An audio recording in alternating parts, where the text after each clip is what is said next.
Atif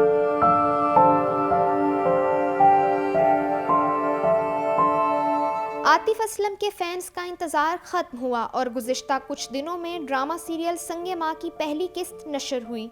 social media पर नज़र दौड़ाएं तो बज़ाहिर यही नज़र आता है कि हमलंद खान के किरदार में आतिफ असलम की एंट्री ने सबके दिल जीत लिए हैं। जहां एक तरफ गुलकार आतिफ असलम संगे माँ में डेब्यू कर रहे हैं, वहीं इस ड्रामे की दीगर कास्ट में सानिया सईद, सामिया मुमताज़, नुमान एजाज और उनके बेटे ज़ावियार एजाज, कुबरा खान, हानिया आमिर और मिकाल जुल्फ़िकार शामिल हैं। इस ड्रामे के हिदायतकार सैफी हसन हैं, जिन्होंने सन 2016 में नश्र होने वाले संगे माँ के पहले सीजन संगे मरमर की हिदायतकारी की थी। संगे मरमर की तरह संगे माँ की कहानी भी पाकिस्तान के कबायली इलाका जात की फसुर्दा रिवायात और रस्म रिवाज के गिर्द घूमती है और इस ड्रामे में कबायली रिवायत गग या सग पर रोशनी डाली गई है। इस ड्रामे पर आने वाले सोशल मीडिया रद्द अमल पर नजर डालें तो गग की रस्म क्या है और फिलहाल पाकिस्तान में इसकी कानूनी हैसियत क्या है। गग या सग की रस्म क्या है?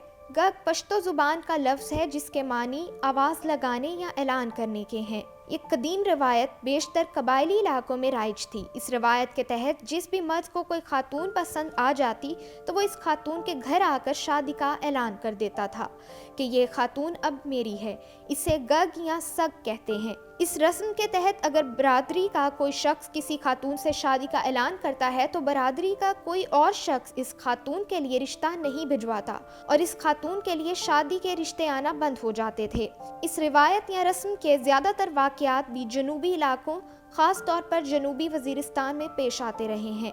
इस रवायत के तहत इसमें खातून, इसके वालिदैन या रिश्तेदारों की रजामंदी की कोई अहमियत नहीं होती थी। इस फरसूदा रिवायत के तहत बाज़ औक़ात लोगों का मकसद खातून से शादी करना नहीं होता था, बल्कि खातून के ख़ानदान को तंग करना या अपनी शराइत पर इनसे मामला तय करना होता था। ये रस्म बुनियादी तौर पर जनूबी वज़ीरिस्तान से शुरू हुई और फिर सूबे के दीगर इलाकों तक फैल गई। कबायली इलाकों में ख़ास तौर पर पश्तून इलाकों में ये रस्म पाई जाती थी। इसके तहत लड़के के घर वाले पहले तो रिश्ता मांगने के लिए लोग भेजते थे, जिसे जरगा भी कहा जाता था। शेर आलम शनवारी के मुताबिक लड़की वालों की जानिब से इनकार की सूरत में लड़के वाले फिर गग यानी पुकार या ऐलान करते थे, जिसमें लड़की के घर वालों के फैसले को चैलेंज किया जाता था।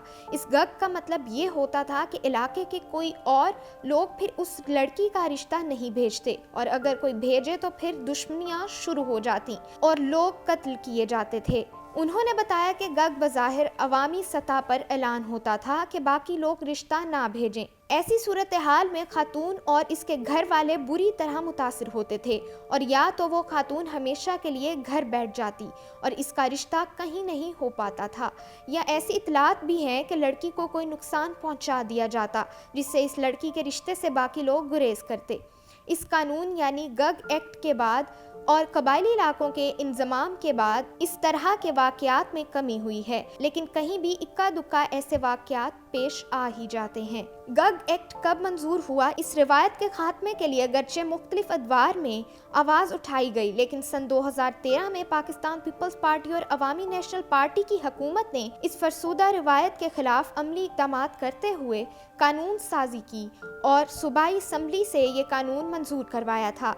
इस कानून के तहत जुर्म साबित होने पर ज़्यादा से ज़्यादा 7 साल और कम से कम 3 साल कैद और 5 लाख रुपए तक जुर्माना किया जा सकता है। ये रस्म काबिले सज़ा बन चुकी है और हुकूमत को इस सिलसिले में आगाही मुहिम शुरू करनी चाहिए। इसके अलावा पुलिस, थानों और मुतल्लिका महकमों को भी मालूमात होनी चाहिए कि गग और सग अब एक काबिले गिरफ्त जुर्म है।